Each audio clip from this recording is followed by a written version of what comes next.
The Crystal Safety Award shattered against my office wall as Elijah from HR stood in the doorway with a cardboard box, eyes averted.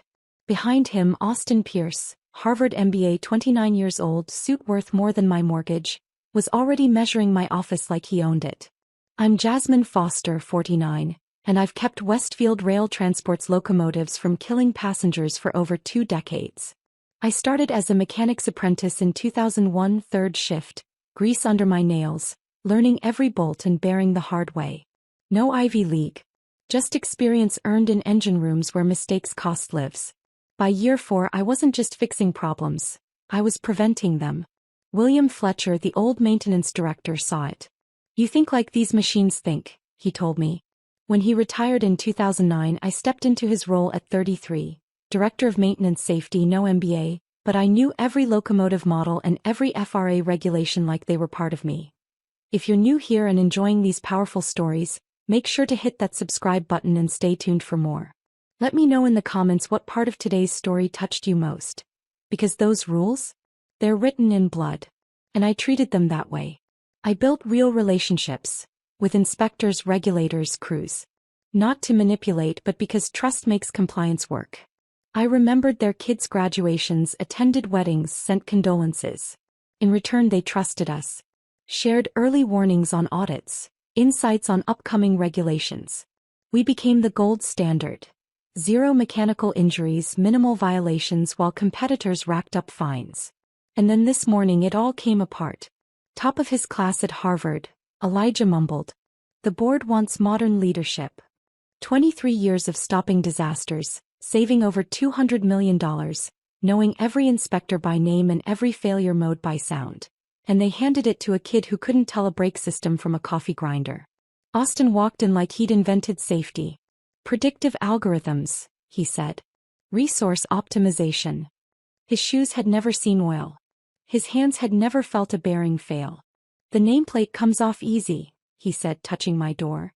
"Maybe we'll call it Director of Safety Analytics. Sounds more forward-thinking."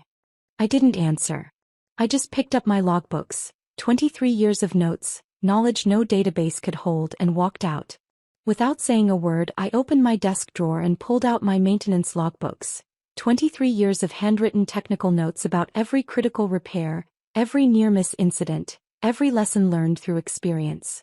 Personal observations about inspector preferences, detailed equipment histories, technical insights about our aging fleet that no computer database captured. I dropped them in the box next to the family photos Elijah was awkwardly gathering from my bookshelf. "Federal inspection team arrives at 1400 hours," I said quietly, checking my watch. Old habits from my father's military background. Always use precise time when lives depend on timing. "We'll handle it," Elijah replied, now straightening papers on what used to be my desk. "Leave?" I asked, my voice dangerously calm. "Inspector Sullivan is leading today's surprise audit of our locomotive maintenance facility. His daughter Emily just had her second child, premature birth, spent 3 weeks in NICU, but she's home now. His sciatic nerve has been acting up from that old injury he got inspecting derailed freight cars back in 2004. He drinks his coffee with exactly 3 sugars and cream, never milk, and he'll expect whoever runs maintenance safety to know about the new wheel inspection protocols the FRA released last month. The ones they haven't made mandatory yet but are strongly recommending as best practice." Austin laughed, adjusting his Harvard class ring. "I've memorized every federal regulation during my preparation for this role. I think I can manage one routine safety inspection without difficulty."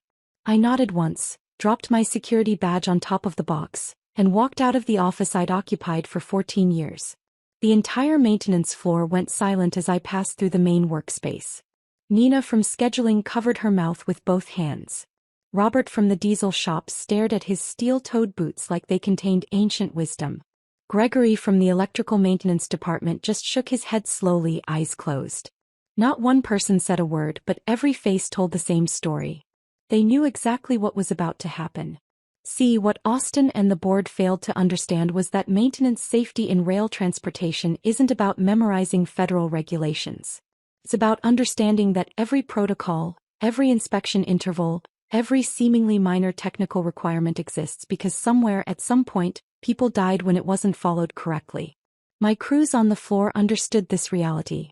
They'd seen me crawl under locomotives in the maintenance pit to personally inspect critical welds, override pressure from operations managers who wanted to skip scheduled maintenance to keep trains running, fight with executives who viewed safety equipment as unnecessary expense rather than essential investment. By 12:15 I was sitting in my Jeep in the employee parking lot, watching federal inspection vehicles pull through the main gate. Two white government SUVs with official plates and the distinctive FRA emblems on their doors. Sullivan was bringing a full inspection team, which meant this wasn't a routine compliance check. This was a comprehensive operational safety audit. The kind that could suspend operating certificates for months if they found significant violations or systemic maintenance failures. My phone started buzzing at 12:30. Text messages from the crew, barely controlled panic in every word. Robert. Jasmine, Sullivan won't speak to anyone except you. Austin's running around like a headless chicken. Nina. They're demanding maintenance records going back 5 years. Austin can't locate half the documentation. Gregory. Sullivan just asked about the new wheel bearing inspection protocols. Austin said, what protocols? I think he's having a panic attack. I powered off my phone and settled in to watch the disaster unfold. Through the main office windows I could see people running between departments like the building was evacuating. Which, in a way, it was. Evacuating any illusion that credentials could replace competence, that business school theory could substitute for decades of hands-on experience. At exactly 12:40, the CEO's executive assistant Rachel came bursting out of the administrative building like her designer heels had rocket boosters attached. She spotted my Jeep and practically sprinted across the asphalt, not caring that the afternoon heat was probably ruining her expensive haircut. When she reached my window, she was gasping for breath like she'd just run a marathon in business attire.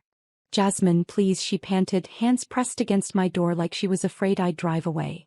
You have to come back inside immediately. Sullivan is threatening to suspend our entire locomotive maintenance certification. He refuses to speak with anyone but you.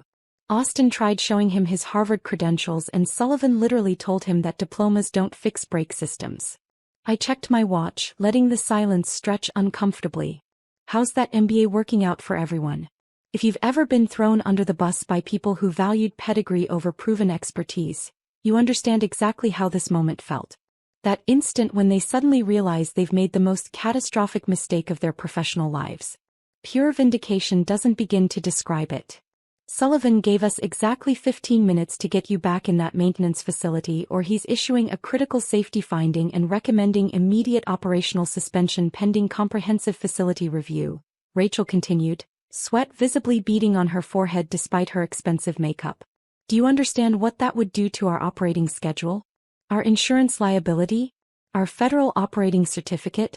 I'm fully aware, I replied calmly, watching another government vehicle pull through the gate. I've prevented 42 potential critical violations during my tenure here. Each one would have cost approximately $90 million in combined federal penalties, lawsuit settlements, and lost operating revenue. Not counting the lives that could have been lost. Her eyes widened as the complete scope of what they'd discarded hit her. Jasmine, name your terms. Executive Vice President of Operations, your office restored exactly as it was, triple your previous salary, whatever you want. Mr. Caldwell authorized me to offer anything within reason.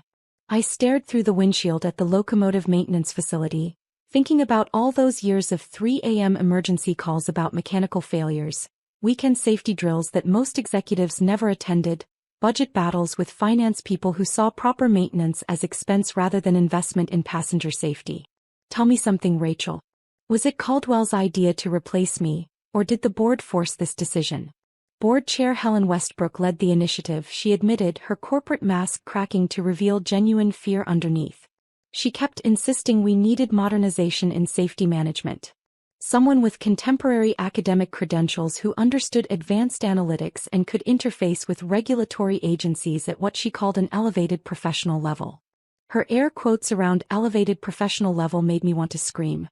Helen Westbrook, who joined the board 6 months ago with an impressive resume from technology companies. Who'd never set foot in a locomotive maintenance pit, never seen what happens when a brake cylinder fails at 70 miles per hour, never watched good people get injured because someone prioritized on-time performance over proper mechanical inspection. I checked my watch again.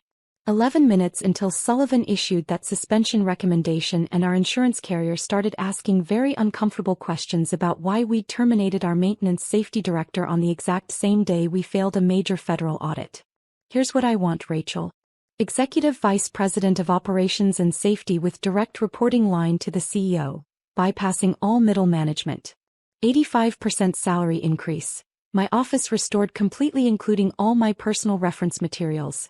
And I want Austin to work as my deputy director for the next year minimum so he can learn how locomotive maintenance actually functions in reality instead of theory. Done, she said without hesitation, relief flooding her voice like I'd just saved her career. Which I probably had. And one more condition I added as she started turning away. I want Helen Westbrook to personally acknowledge her mistake in front of the entire senior leadership team and board of directors. Public admission that she was wrong about this decision. Rachel hesitated for the first time, corporate loyalty fighting with desperate necessity. That's asking quite a lot, Jasmine. She's the board chair. Very influential with the investment community. Then enjoy explaining to shareholders why we lost our federal operating certification on the same day we fired the person who could have prevented it. The mathematics are simple enough even for a board chair to understand. The equation was straightforward. Helen's pride versus the company's survival. Even someone with an MBA from Harvard could calculate that cost-benefit analysis. 3 minutes later, I was walking through the main security gate, my steel-toed work boots clicking on concrete with the authority of someone who absolutely belonged there. Executives lined the administrative hallway looking like they'd witnessed someone rise from the dead.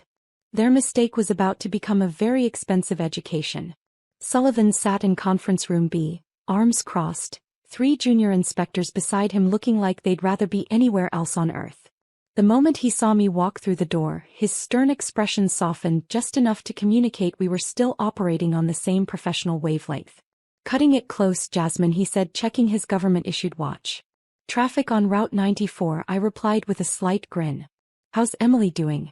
Baby Eleanor settling in at home? His entire face transformed the way any grandfather's does when you ask about family.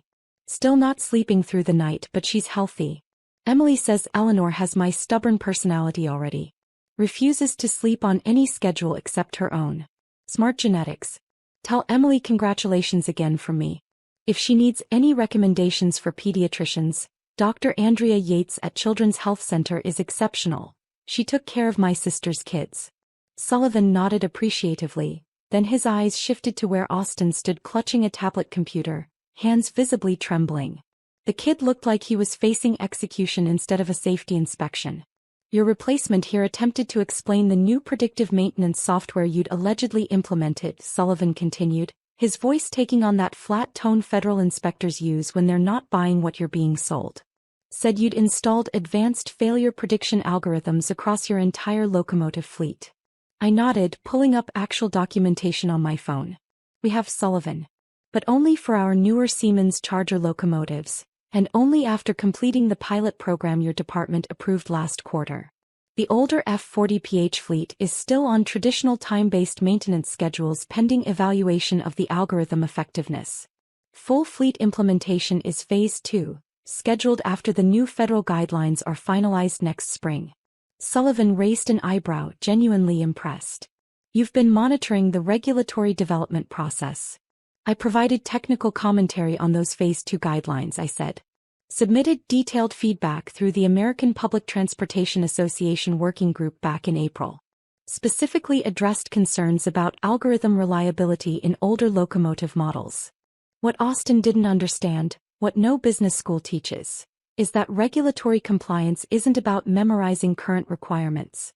It's about understanding where regulations are evolving, who's developing them, and why. I'd spent 23 years not just following rules but helping shape them through industry working groups, professional associations, and direct technical consultation with federal regulatory agencies. For the next 5 hours, I guided Sullivan and his inspection team through every critical system in our maintenance facility. We started in the main locomotive bay, where I demonstrated our wheel inspection procedures, brake system testing protocols, and engine diagnostics workflows. Austin trailed behind us like a lost puppy, frantically typing notes on his tablet while I explained the reasoning behind each technical requirement.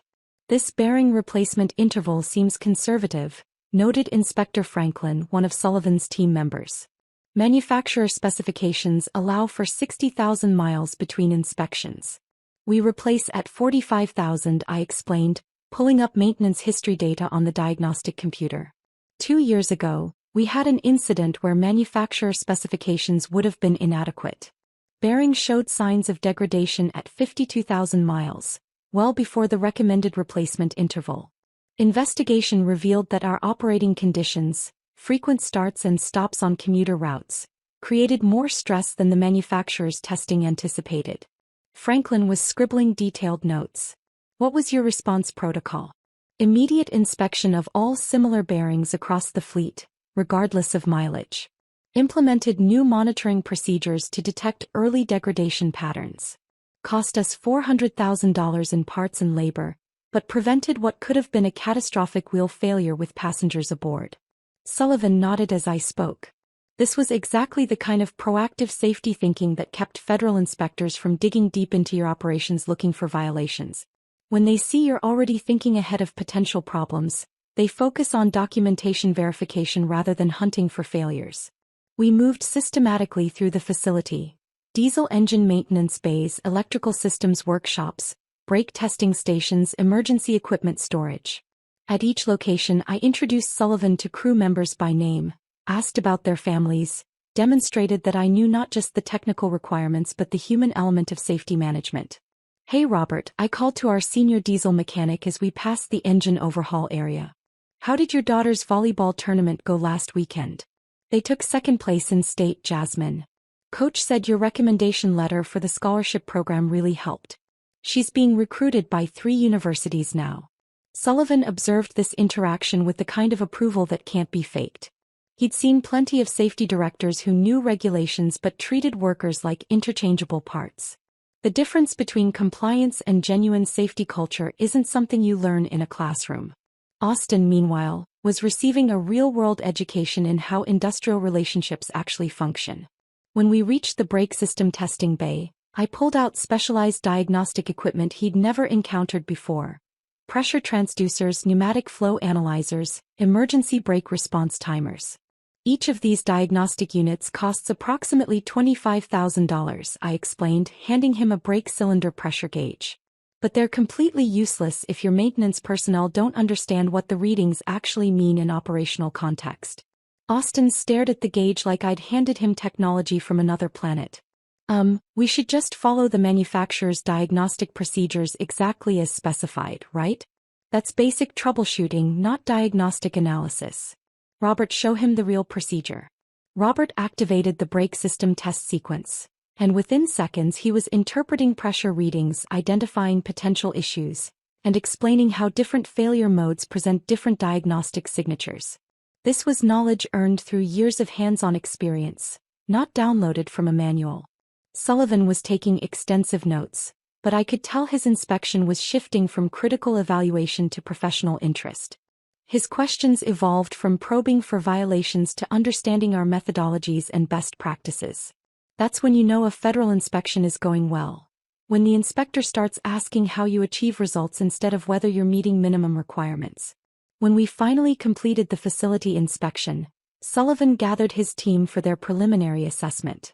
I could see Austin sweating through his expensive dress shirt, still clutching his tablet full of theoretical knowledge that hadn't helped him once during the actual inspection process. But I wasn't just thinking about passing this inspection anymore. During those 5 hours of walking through our facility, explaining our protocols and demonstrating our safety culture, I'd been formulating something much bigger. A plan that would ensure no one ever questioned the value of real expertise again. When Sullivan finally signed off on the inspection, officially declaring us not just compliant but commended for exemplary safety culture and proactive risk management practices, CO Caldwell pulled me into his executive office like his career was on life support. Jasmine, you saved this company, he said, loosening his tie like he'd just survived cardiac arrest. You're absolutely irreplaceable. We made a terrible mistake. Yes, you did, I replied, settling into the leather chair across from his enormous desk. A catastrophically expensive mistake. He leaned forward, desperation evident in his voice. Now let's discuss how we're going to correct this permanently. But Caldwell didn't understand what I'd really been planning during those 5 hours with Sullivan's inspection team. See, what none of them realized was that I hadn't just been saving today's audit. I'd been gathering intelligence for something significantly more ambitious. Over the next 3 weeks, I systematically reclaimed not just my authority, but expanded it far beyond anything I'd previously held. My new title came with a corner office 3 times the size of my old one, direct reporting to the CEO, and budget authority that made me one of the most powerful executives in the company. Austin, meanwhile, was getting the education of his life. I brought him to every safety meeting, every regulatory conference, every informal consultation with federal inspectors. The kid was intelligent, I'll give him that much credit.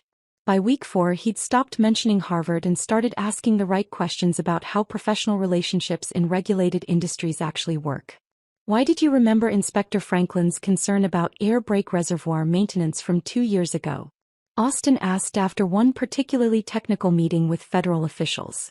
Because Franklin has a background in aerospace engineering before joining the FRA, I explained.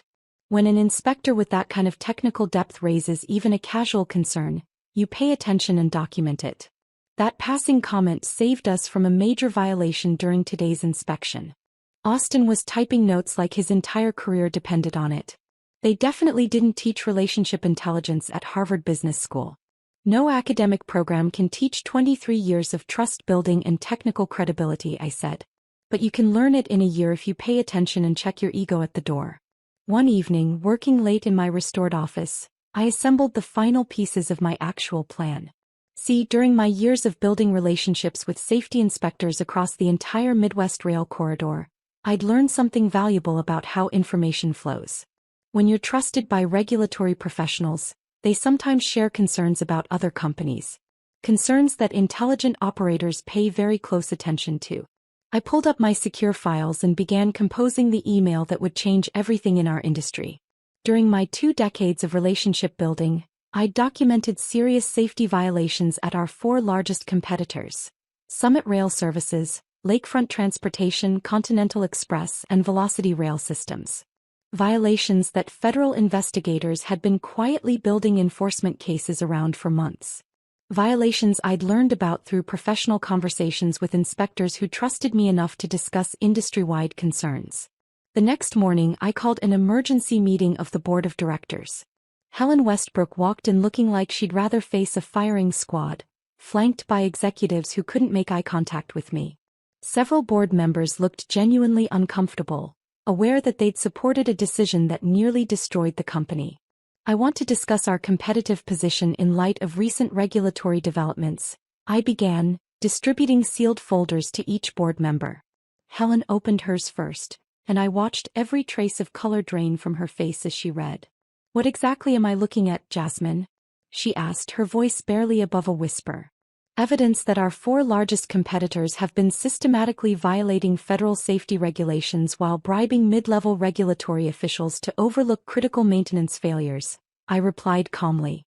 Specifically, Summit Rail has been falsifying brake inspection records for 2 years. Lakefront has been operating locomotives with known structural defects that should have removed them from service. Continental has been dumping hazardous maintenance waste in violation of EPA regulations. Velocity has been using counterfeit replacement parts that don't meet federal safety specifications. The boardroom erupted in shocked whispers and nervous conversation. Board member Frederick looked up from his folder with wide eyes that seemed ready to pop from his skull. "How did you obtain this information?" This is extraordinary. "Professional relationships," I said simply. The same ones Helen deemed less valuable than an MBA from the right school. Federal investigators have been building enforcement cases against these companies for 8 months. They've kept me informed because of the professional trust we've built over 2 decades of honest interaction. I clicked to the next slide on my presentation screen, displaying a timeline of upcoming federal enforcement actions. These companies will face federal charges within 45 days. When that happens, we have 2 strategic options available to us. I paused for effect, watching Helen's hands tremble as she flipped through the documentation. Option 1. We become a cooperative industry witness, sharing our technical expertise to help federal investigators understand the technical nature of these violations and their safety implications. This provides us complete immunity from association and potentially exclusive consideration for government contracts when our competitors face operational suspension. Helen's face had gone from pale to almost gray. An option to be investigated alongside them as part of industry-wide scrutiny. Without someone federal agents explicitly trust vouching for our compliance culture, we'd be presumed guilty by association until we could prove otherwise through months of invasive audits. Hugh Caldwell leaned forward, understanding dawning across his features. You're saying our cooperation could effectively eliminate our 4 largest competitors from the market? I'm saying our expertise, my expertise specifically, could position us as the most trusted rail operator in the entire Midwest corridor when federal enforcement actions become public. We become the company federal regulators hold up as the example of proper safety culture. I paused, letting that sink in completely. Which brings me to my organizational restructuring proposal. I distributed a second set of folders containing my expansion plan for the safety department, my appointment to the newly created position of Chief Operating Officer and Safety Director, and a recommendation that I be appointed to the Federal Railroad Administration's Technical Advisory Committee as an industry representative. The vote was unanimous. Even Helen, faced with the stark choice between her pride and the company's survival, voted to approve every recommendation I'd made. 5 weeks later, the federal charges became public knowledge. As I'd predicted with absolute certainty, our competitors' stock prices collapsed as safety violations were exposed in detail. Summit Rail's CEO resigned under pressure. Lakefront faced potential criminal charges. Continental's operating certificate was suspended pending comprehensive review. Velocity filed for bankruptcy protection. Westfield Rail Transport, strategically positioned as the cooperative industry leader with exemplary safety practices and a culture of regulatory compliance, saw its market value increase by 63% in a single week. We became the default choice for municipalities looking to contract rail services, the company federal regulators pointed to as the model of proper operations. I sat in my expanded executive office, watching news coverage of Summit Rail's executives being questioned by federal investigators, when Austin knocked on my door frame. Your 1-year deputy term officially ends tomorrow, I told him as he entered. I've created a new position, Director of Regulatory Affairs and Compliance Intelligence. It reports directly to me, carries significant independent authority, and requires both formal education and demonstrated relationship management capabilities. Austin's eyes widened with genuine surprise and what looked like gratitude. You're offering me a promotion? After how I came in here acting like I knew everything. I'm offering you the opportunity to earn one. The position starts with a 6-month probationary period where you'll prove you've actually learned the lessons I've been teaching you. Why would you do this for me? After I basically tried to replace you and everything you'd built? I considered his question carefully, looking out my window at the locomotive maintenance facility that had been my entire professional life. Because the best revenge isn't just destroying your enemies, Austin. It's fundamentally transforming the system that created them in the first place. You're proof that even someone who started with the wrong assumptions can learn what actually matters if they're willing to set aside their ego. That evening, I received a call from the Federal Railroad Administration's Technical Advisory Committee chairman. Outstanding work on the Industry Compliance Initiative, Jasmine, he said with genuine admiration in his voice. The committee is forming a new subgroup to help reshape maintenance safety regulations across the entire rail industry. We need someone who understands both perspectives, deep technical expertise and regulatory relationship management. Someone with unquestionable integrity. As I ended the call, I opened my desk drawer and placed my old nameplate next to a new one. Jasmine Foster, Chief Operating Officer and FRA Technical Advisory Committee member. Not bad for someone without an MBA from Harvard. If you've ever been written off because you didn't have the right letters after your name or didn't graduate from the prestigious school, I hope my story reminds you that experience is the credential that actually matters most. The sweetest victory isn't just getting your position back.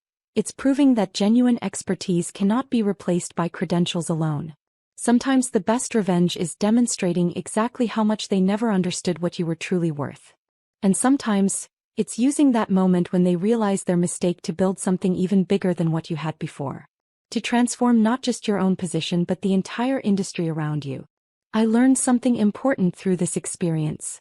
When people underestimate you based on surface credentials rather than proven results, they're not just making a mistake about you, they're revealing a fundamental flaw in how they evaluate worth and competence. The executives who tried to replace me with Austin weren't just wrong about my value. They were wrong about what creates value in the first place. They confused prestigious education with actual expertise, theoretical knowledge with practical wisdom, credentials with competence. And when their mistake became obvious, when federal inspectors wouldn't speak to anyone but me, when competitors' violations became public knowledge, when our company emerged as the industry leader precisely because of relationships they dismissed as old-fashioned, they had no choice but to give me more power than I'd ever had before. Because now they understood something crucial. I wasn't just another employee who could be replaced. I was the foundation upon which the entire company's reputation and regulatory standing had been built. 6 months after my return, Austin completed his probationary period and officially became Director of Regulatory Affairs. He'd learned the most important lesson I could teach him: that real expertise isn't about proving you're the smartest person in the room. It's about building trust through consistent competence, treating people with respect regardless of their position, and understanding that relationships built over years cannot be replaced by credentials earned over semesters. Helen Westbrook resigned from the board 8 months after her catastrophic decision to replace me. The official statement cited her desire to pursue other opportunities, but everyone knew the truth. She'd nearly destroyed a company through arrogance and poor judgment, and the other board members had politely shown her the exit. I didn't feel particularly satisfied by her resignation. By that point, I'd moved so far beyond caring about her opinion that her departure barely registered. I was too busy reshaping industry standards, serving on federal advisory committees, and building the kind of safety culture that other companies studied and tried to replicate. A year after walking out of my office with that cardboard box, I stood before the National Transportation Safety Board receiving their Lifetime Achievement Award for Excellence in Rail Safety. The ceremony was attended by federal regulators, industry leaders, and most of my crew from the maintenance facility, the people who actually understood what the award represented. Inspector Sullivan attended the ceremony, now retired but still deeply connected to the rail safety community. During the reception afterward, he pulled me aside. "You know what I told the other inspectors after that audit?" he said, smiling. "I told them that Jasmine Foster is living proof that the best safety managers aren't the ones with impressive degrees on their walls. They're the ones who remember the names of your grandchildren and can explain exactly why every regulation exists." That meant more to me than any executive title or board position ever could. Because Sullivan understood what Helen Westbrook never would: that safety isn't about analytical models and predictive algorithms. It's about people caring enough about other people to do the hard work of preventing disasters before they happen. Austin stood across the reception hall, networking with federal officials and industry representatives, using the skills I'd taught him over the past year. He'd become genuinely good at his job, not because of his Harvard education, but because he'd been willing to unlearn what business school had taught him and relearn it through actual experience. As I watched the industry leaders at the reception, many of whom now sought my advice on building effective safety cultures in their own companies, I realized something important. This wasn't just my revenge story. It had become my legacy story. I'd transformed a moment of professional humiliation into an opportunity to reshape how an entire industry thought about safety management. I'd proven that expertise built through decades of experience had more value than credentials earned through academic achievement.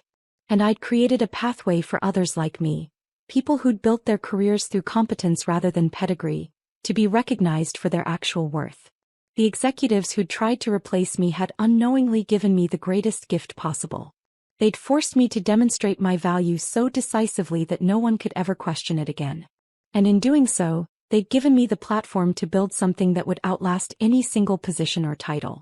As I drove home that evening, my Lifetime Achievement Award secured in the passenger seat, I thought about all the people who'd ever been told their experience didn't matter as much as someone else's education. All the professionals who'd been passed over for promotions because they didn't have the right credentials, even though they had the right knowledge. My story was for them. A reminder that real expertise cannot be replicated in a classroom, that relationships built over decades cannot be replaced by networking events, and that when organizations make the mistake of valuing credentials over competence, the consequences can be catastrophic. Helen Westbrook had wanted someone with an MBA to bring modern thinking to safety management. What she got instead was a federal investigation of our competitors, a 63% increase in company value, and a very expensive lesson about the difference between education and expertise. Sometimes the universe has a sense of humor about these things. And sometimes, the best revenge really is living well, and making sure everyone understands exactly why you're living so well. I hope my story reminds you that your expertise matters, that your experience has value, that relationships built through years of consistent competence cannot be replaced by credentials earned through semesters of coursework. And if someone ever tries to tell you otherwise, let them make that mistake. Then watch what happens when they realize they were wrong. Because that moment, that beautiful moment when they understand what they threw away, is worth everything.